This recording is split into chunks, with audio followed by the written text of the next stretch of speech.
conversation, to be in conversation about the history of the Black community in Santa Barbara.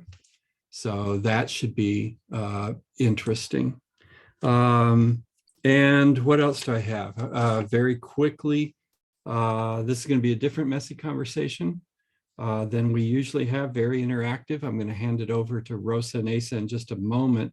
Just wanted to point out that today is also the anniversary of the death of Lucille Clifton, the great poet, activist, educator, who died back in 2010. I think that's what I've got. So I'm handing it off to Rosa Neza. Take it away. Thank you, David. Welcome, everyone. Thank you for joining us. Our session today is inspired by the conversation method of the Race Card Project that was created in 2010 by Michelle Norris. At the time, she was a national public radio host, and she's currently one of the most awarded Black journalists, female Black journalists, 2 Peabody Awards, among many other accolades. And now she's working with the Washington Post. So in 2010, Norris was touring for her memoir book, The Grace of Silence. Is an examination of race secrets in her family. Not very different from, she discovered, not very different from race secrets in the larger whole American family. So it was a very interesting memoir. So in her tour at the time, she wanted her tour to be like a special, different in terms of conversation with people. And she was searching for a new ways to engage and listen audiences. So around the topic of race, right? So Asa, can you put up the example? So right there on the road, she started to give people a very simple, powerful invitation, like a prompt, right? To write up cards, to distill their thoughts about race in 6 words. Can we share the other one, the Jamboard? Isa, sorry guys. So she was on the road and she started to give people this prompt of 6 words to distill their thoughts about race. And ever since, we're talking about 2010 today, it's 13 years. So ever since, she has been gathering thousands of what she calls these race cards and create a virtual wall in her website where anyone can post theirs. And in these years, she has collected 500,000 of these cards, or like a little micro size of 6 words, in 50 states and 96 countries. So we were very impressed by this. So Norris is so clever. When you think about 6 words, definitely is a way to invite participants to instantly go to the point of their memories, feelings, experiences, and open the door to unpack all that richness in a conversation. So her method is ultimately that of sparking conversation about our own words and the words of others and take it from there, right? So we were very inspired by this idea when we were preparing our topics for February, and then the team, and then we wanted to bring this method for the first time, but adapted to a special occasion of Black Love Day that we discovered that February, since 1993. Black Love Day is February 13. It was founded by Ayo Handi Kendi, a founder director of the African American Holiday Association. And Black Love Day is centered in honoring forms of love beyond couples, and this the idea of romantic stuff is more like honoring self and community, goodwill, faithfulness, and endurance. So it's a very interesting approach. Black Love Day starts with a greeting in Ghanaian language. I'm going to post in the chat the Akoma concept, if I see the chat, because yeah, I saw the chat here. Hold on a second. Just want to share with you this wonderful symbol. Black Love starts with this greeting in Ghanaian language that is near Akoma, get a heart, be patient. That's what it means, get a heart and be patient. So their concept of celebration is celebrate the community relationships with ceremonies. Like, for example, today, in a way, we are like I'm doing this, buy conscious love gifts from Black merchants, read, learn, grow, and beyond February 13, practice the principles of Black love, love the community. So today we will apply the 6-word concept to Black Love Day with your participation. If you choose to participate in this mission, like a micro essay festival. And Asa will walk us through the guidelines and prompts. And let's see how it goes. Great, thank you. Can you all hear me all right? All right. All right. Thank you, Rosa. So if you are unfamiliar with Jamboard, it's pretty simple. I'm going to post a link in the chat in a moment, and then you'll all have access to this screen where you can interact with it using the tools on the side here and navigate through these slides. We're now on 2 of 8. And what we are asking for your participation today is, as Rosa explained, a brief micro essay, a 6-word essay, 6-word poem, can be anything that comes to mind, in response to 3 different prompts that we'll go through. And we'll spend about 5 minutes on each one, but you're free to navigate through yourself. If you finish on the first slide, you can move on to the second using the arrows up here. And as we go through and we ask you to distill your thoughts, feelings, or experiences into these 6 words, you will use the little sticky note icon on the left-hand side here to generate a sticky note. You can choose your color and then write your example and click save, and you'll see it pops up.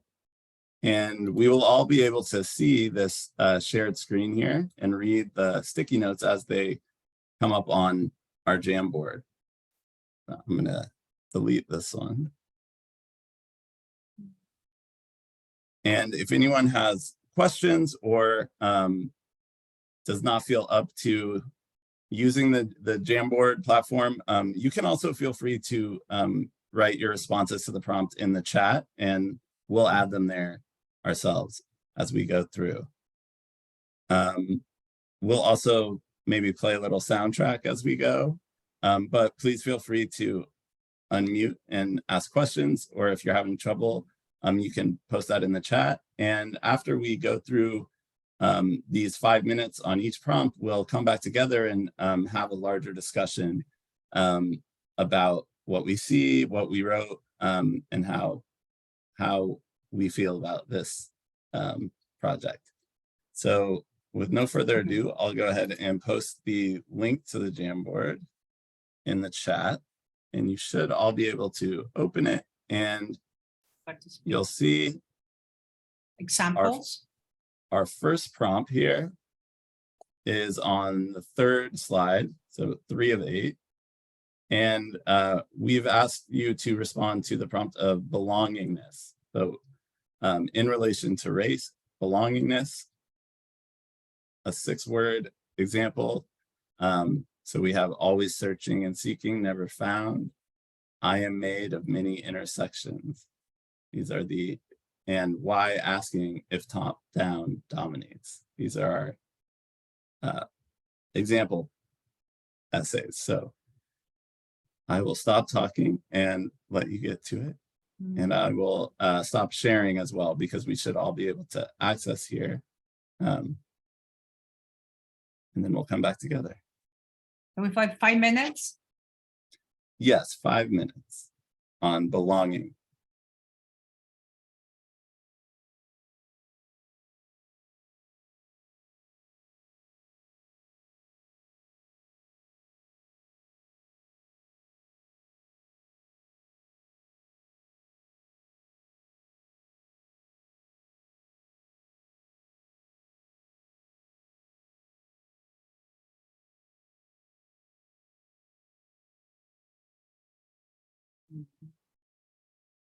Lisa, you're sharing a different computer.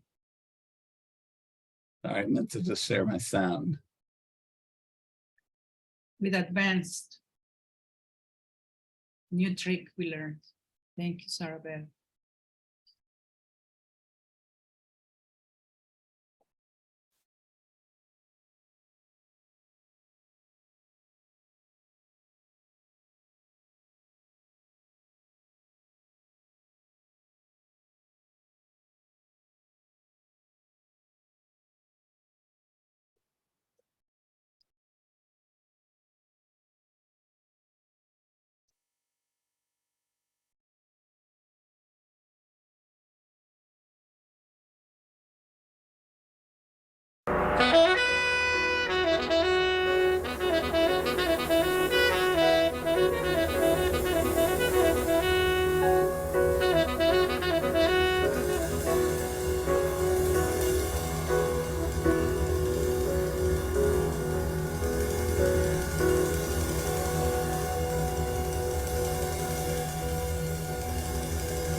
Okay, how's everyone doing?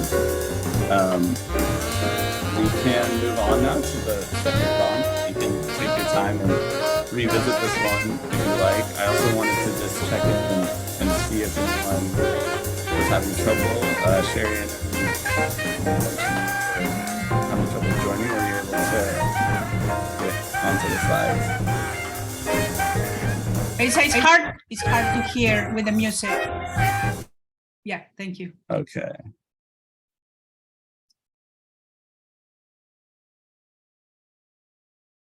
What were you saying, Asa? Because with the music, it was not clear. How about now? You hear me now? Yeah. Okay. Sorry about that. Yeah, I heard the music was a bit loud. It's hard to tell on other computers, so sorry about that. No worries. We have spent about 5 minutes on this one, so we're ready to move on. You can come back to this, and you know, if you think of another one, feel free to add. But we can also move on to the next prompt here. So using the arrows up at the top and go to the fourth slide.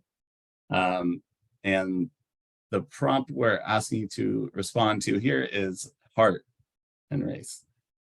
So this can be anything, however you interpret that. And we can take another 5 minutes and write our micro essays. You can also feel free to use the chat, and I'll post it up on the board. And I wanted to check in if I apologize for the loud Coltrane that was blasting apparently. I think we'll do this one in silence. How does that sound?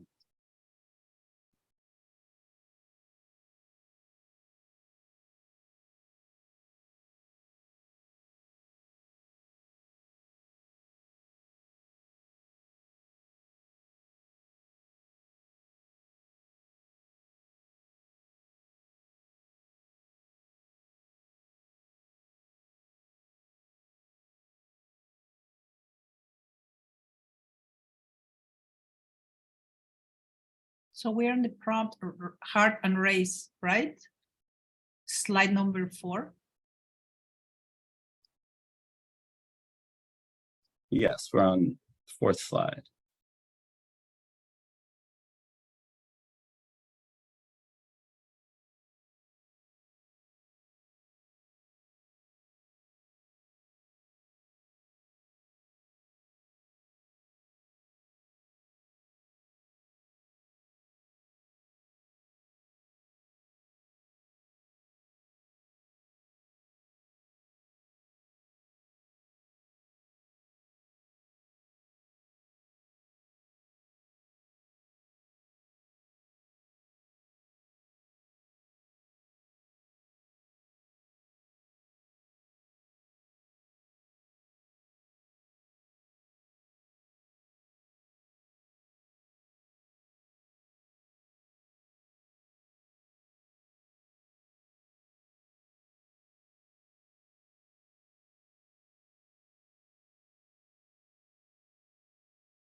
How are we doing, Asa, with time?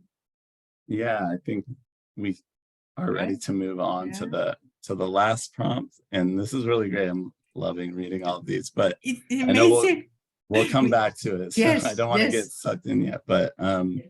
yeah, I think we can wrap up on the second prompt, and then we'll move on to the third and final, which is on the fifth slide. And this one we've asked to think about Black History Month or Black history in general. So responding to the prompt of Black History Month, Black history, a 6-word micro essay on the fifth slide.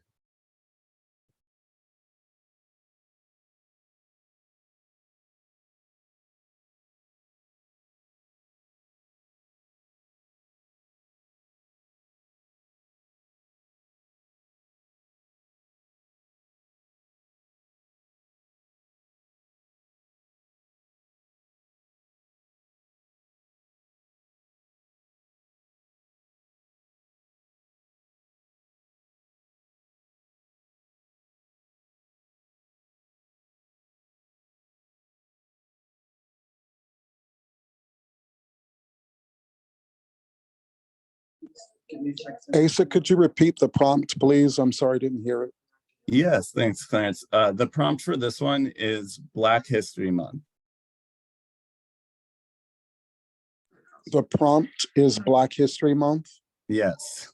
Distill your thoughts, memories, feelings about Black History Month.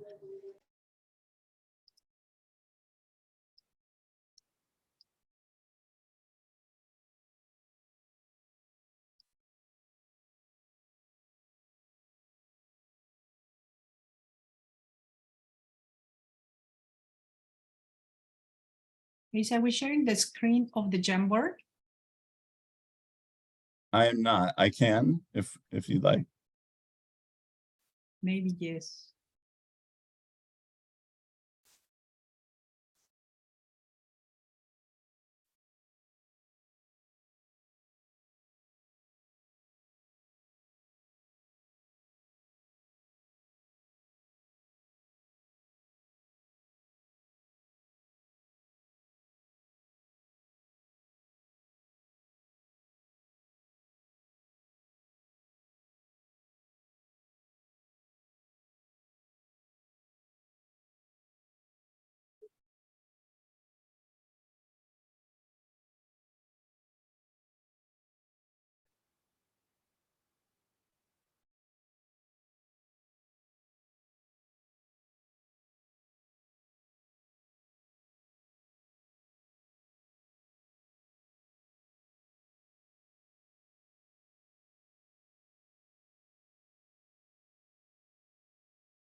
All right. So feel free to revisit any of these pages as we go through. You have access to the Jamboard, so you can keep posting. But I think it's about time to come back together, and we'll look at what we have here. Read through some of these and share what we were thinking and feeling. And I'll pass that back over to you, Rosa. Yeah, no, thank you, Isa. So we are in the Black Love Day, in Black History Month, and we are having amazing participation from you guys here. And we wonder if you can take some time to check out what people have been posting today. And if you or anyone would like to share your card with us, or highlight a favorite card that you are reading that you like, and then you can comment on it. So you have two options to have conversation about your own writing, or something that you appreciate from what you saw posted. About belonging and race, about heart and race, about Black History Month. We wonder if you, anyone would like to tell us something about this.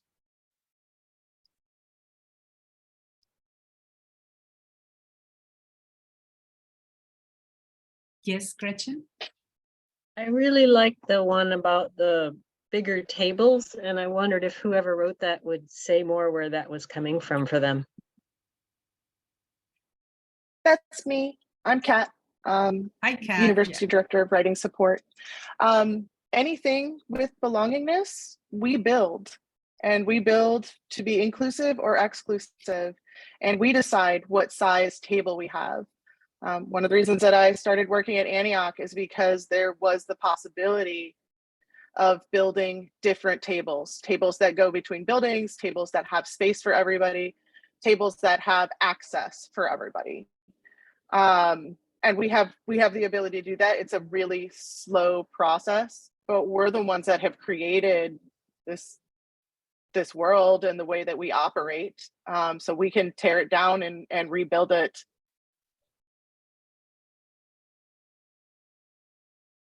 Thank you, Kat and Gretchen, for opening the conversation. Is this resonating with any of your cards and what we're reading?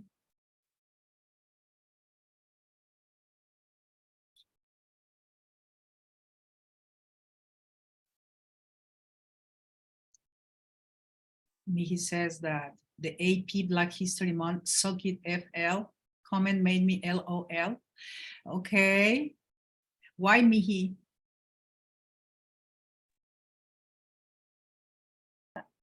I have really, feel like there's been so much stuff. Can you hear me all right? Yes. Going on in Florida. Wait, let me turn my camera on. Sorry about that. I like the playful nature of that, because I think it's such a painful subject in so many ways. Like to be fighting it all the time. And I think we have to take some small victories while we can, even though there was so many attempts to really literally whitewash that. So Thank you, Mihi. I'm glad I wrote that, Mihi. I'm glad after I posted it, I thought, oh shit, maybe that's a little knee-jerky, but I'm just so angry. And I used to teach AP, and I'm just going like, gah. So that's where that came from. Thank you, Gretchen and Mihi.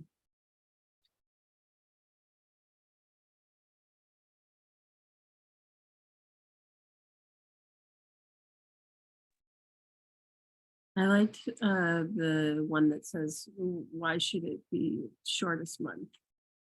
And I remember that conversation in grade school, and the conversation of how we hold Black History Month as part of a year that is not reflective of its everyday struggles and joys and challenges. I appreciate that one. All of them. Actually. Well, can I Yes, please. dovetail on that? It's in the shortest month purposely It was not chosen because it was the shortest month. The month of February represents Abraham Lincoln's birthday. And it was also, Carter G. Woodson wanted to honor Lincoln. So that's why it was in February. And it was just a week to begin with. It was Negro History Week when it first started. And as time has gone on, of course, as we've gone from colored from Negro to colored to Afro-American to African-American to Black, it is elongated the importance of the month. And of course, President Johnson extended it to a month. So that is the origin story behind it being in the shortest month. Thank you, Clarence. Thank you.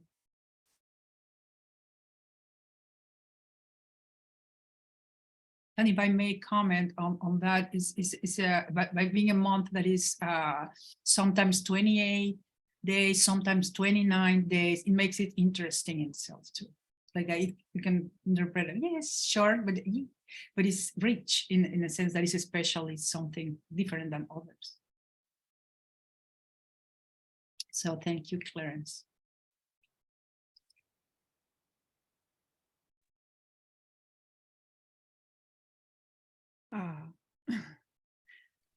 I wanted to say about going back for a moment, if we may, to Black History Month. Thank you. The Black history opens up Black futures. That's filling my heart, and I wonder if whoever wrote that would talk about that. Would claim authorship. Who wrote that? I'd love to know. Yeah, I wrote that. Thank you, David. And, I was limited to 6 words. But it just seems like there's a lot of truth in that, right? If you can't only be looking back. Yeah, you've got to be looking forward. And what can we bring with us? And I'm always reminded of Gloria Anzaldúa and how she talks about when you start doing this kind of work, the first thing you've got to do is take inventory and figure out, what are you carrying that has been imposed on you, or that you chose, or that you're unaware of, and sort of critically attend to what you're carrying. And by looking at the history, I think that's part of doing that, so that we can move into a different, richer, fuller future. And if I might be so bold, David, to add to that, culturally speaking, in Black culture, there's the Sankofa concept of the bird looking back in order to fly forward. So we must look back into our history to know from whence we've come in order to go further into the future. So just, offering that. Clarence, can you say that word again? It's Sankofa. Kofa, I'm sorry. I have a friend here who's correcting my pronunciation. Sankofa.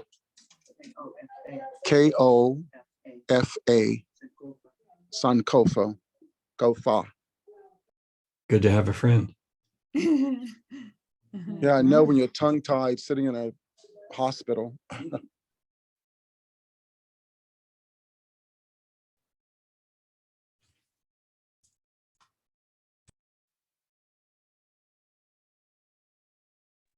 I'm wondering if anybody in this Zoom call is connected, maybe through their children or grandchildren, with any examples of how Black History Month is being lived today by children, because it's been a while since I was in the classroom. And when I have heard about it from some young people I know, if they tell me that, they just go through the checklist of Rosa Parks up through the shooting of Dr. King and then call it good, I get so angry. And so please tell me, somebody, you have a better understanding of how it's being expressed out there these days.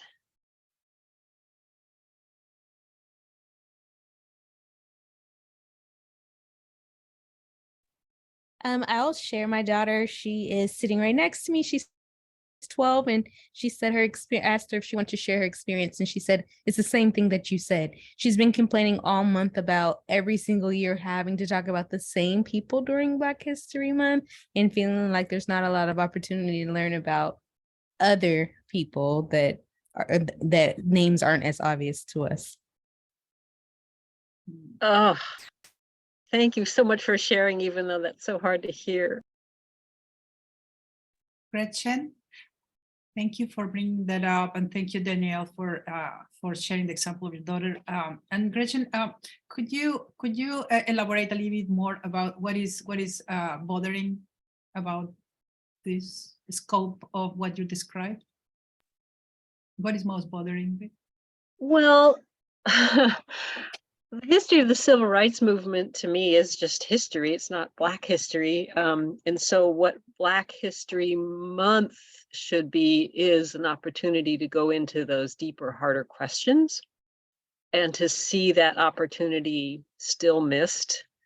It's sort of like educators are just giving themselves a free pass and name checking and say, okay, we had our assembly about Black history. Now let's go back to normal history. That's what hurts, because it feels like we haven't shaken much up. I know some schools do a better job than others, but if you're going to take a month and give it a special name, you better be doing something special, is how I feel about it. Thank you, Gretchen. Jen? Yeah, I'm a former elementary school teacher, and I also found that a lot of my students knew the same 3 to 5 Black people that had made history in some way. And with a colleague last year, they suggested an activity where we would find basically what they called change makers. And it was we first focused on Indigenous people in the area, from the Bay Area, and where the land that we occupied. But we did the same with Black History Month, so that students got to do more research and not just focus on just a few. And then also making sure that our library had books about people of color, and then also by authors of color as well, and then specifically Black people during this time. So that's a baby step, not enough. And I'm still learning as well. So it is something that needs a lot more attention. Thanks, Jen. No, Sarah Beth, what is your excitement about youth, Sarah Beth? I've just been seeing all these clips on social media of students protesting at their schools and walking out even and saying, this is inadequate, stop trying to limit us. And it's, it is wonderful to see youth saying, we need to be honest, and we need to reflect ourselves and have representation, and where adults haven't seemed to find ways to this. I think children are really clear that they know what they need and what they want.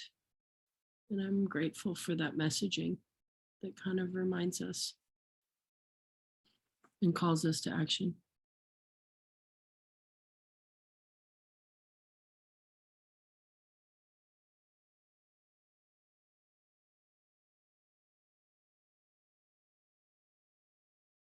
I'm struck by just how many different emotions are communicated in even one of these slides. And I think this would be such an incredible activity to take to our classes.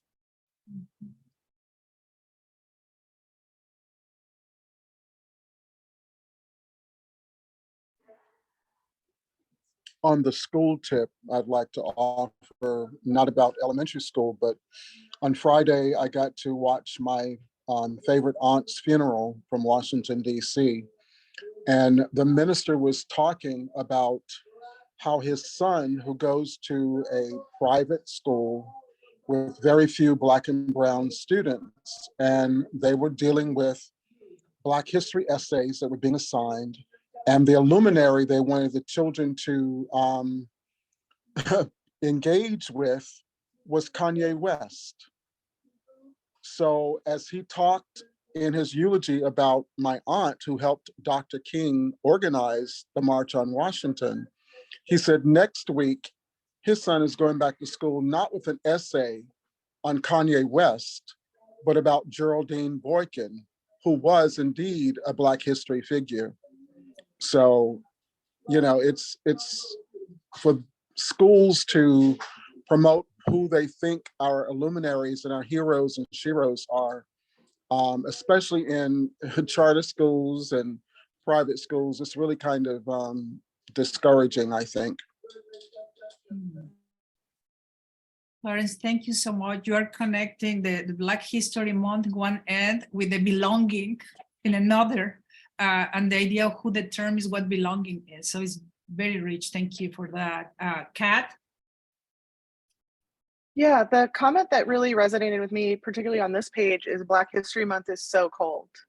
And I recognize, like, yeah, it's February. We're also, you know, spread out across the nation, so we've got varying weathers.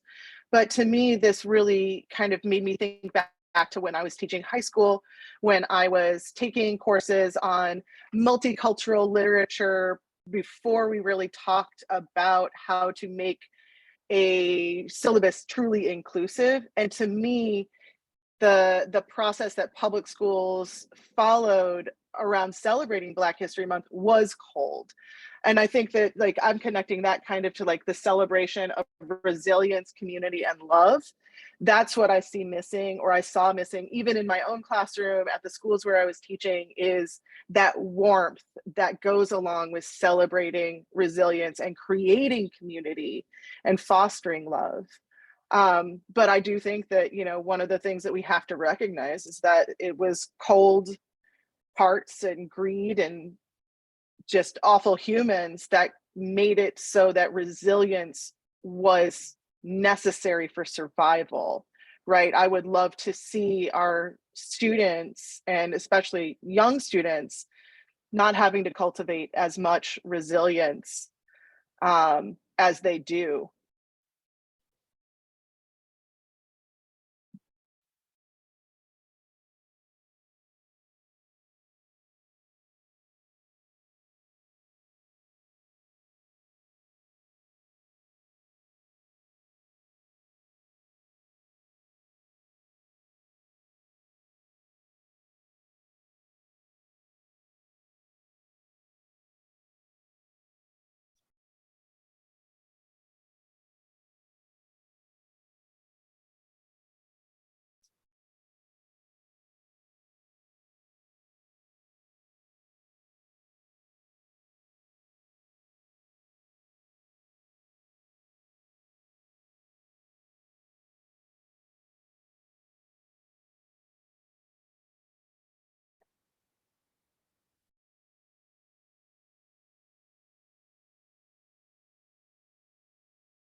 It's hard to stop reading.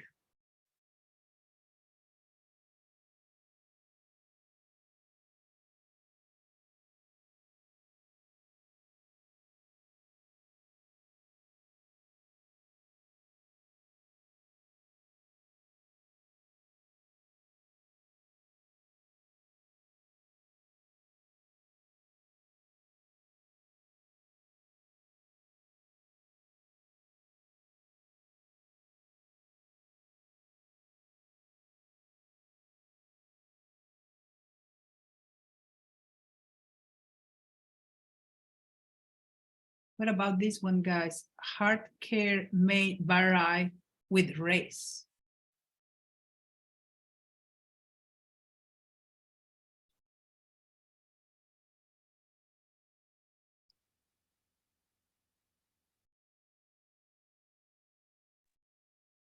I wrote that.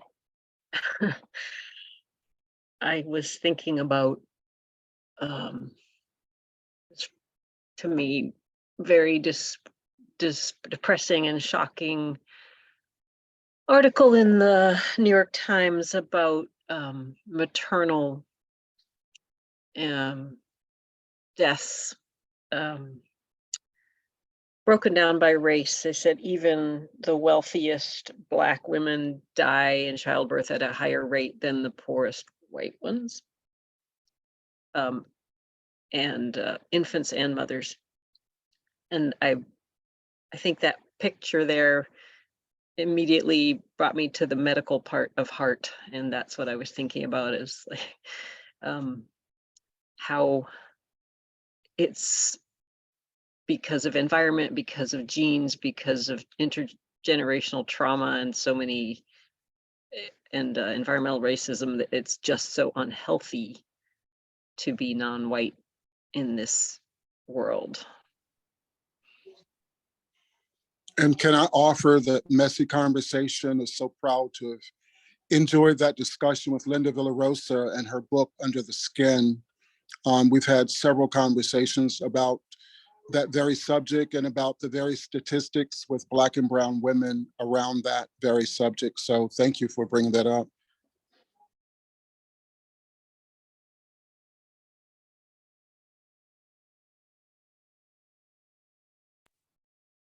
I'm curious who posted the hearts regulate to beat with one another. That was me, Rachel Moskowitz. Want to say anything about that, Rachel? Sure.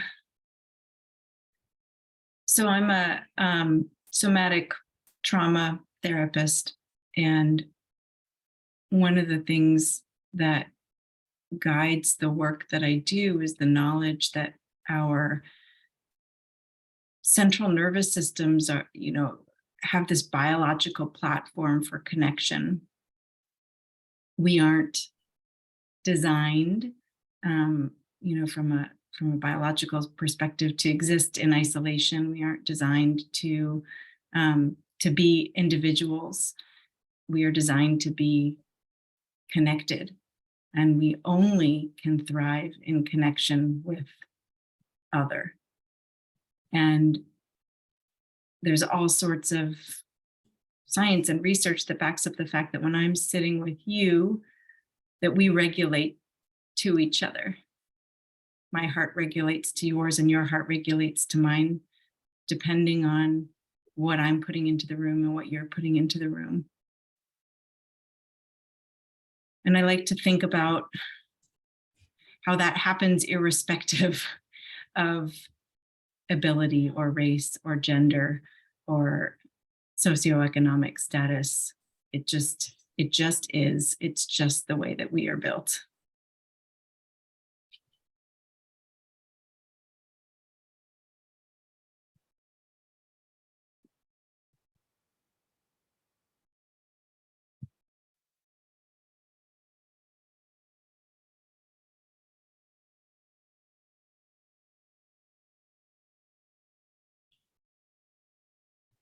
Thank you, David, for your question. Rochelle, for elaborating on this. I have one I'm curious about, the diastole and systole dance for everyone. That was me. Ah. I wanted to create an example here for people to find some examples too, as though we need examples, right? But I wanted that, and I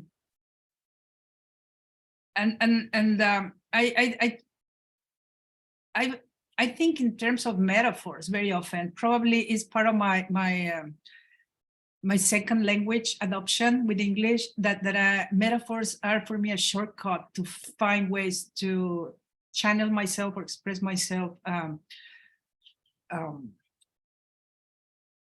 effectively according to the moment that I figure out, right? So diastole and systole, I like this metaphor of compressing and expanding and compressing and expanding, and how that has to do with the idea of identity, how that's to do with language, has to do with being part of something larger than oneself.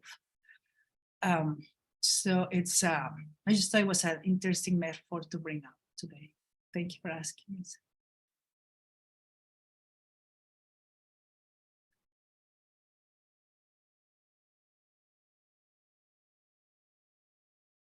Thank you, Gretchen, so poetically.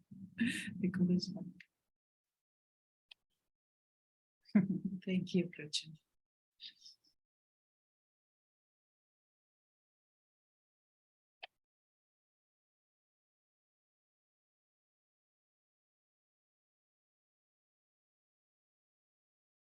Yeah, we were very intrigued about how this challenge to 6-word question, 6-word opportunity to express something is really an invitation to distill something very complex into something that is generous enough to share with others quickly. So it's a nice suggestion from Norris, right?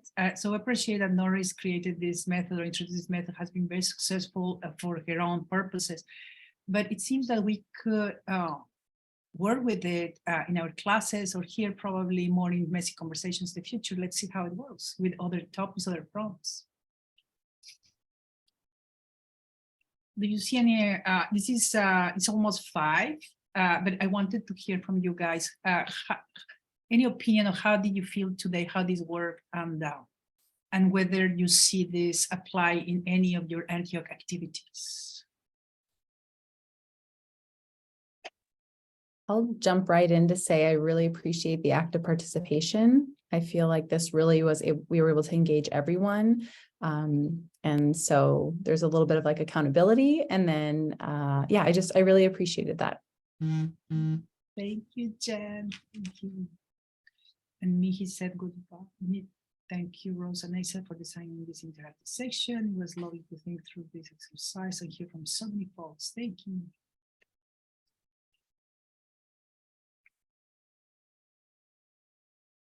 Are you ready for the 3-word challenge next week? No.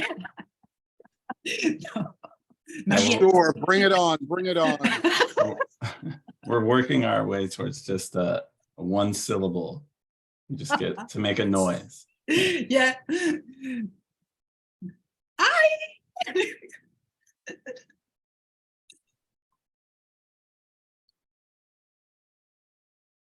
Or Howard would like it, okay. And Gretchen recommends these workshop facilitators for any topic, create trust, respect at the outset, yes. Thank you.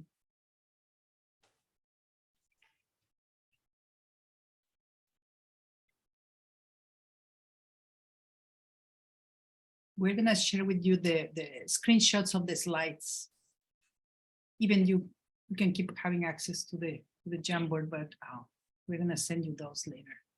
Kat, could this be sent to Liev as a part of the Seattle Quarterly Review?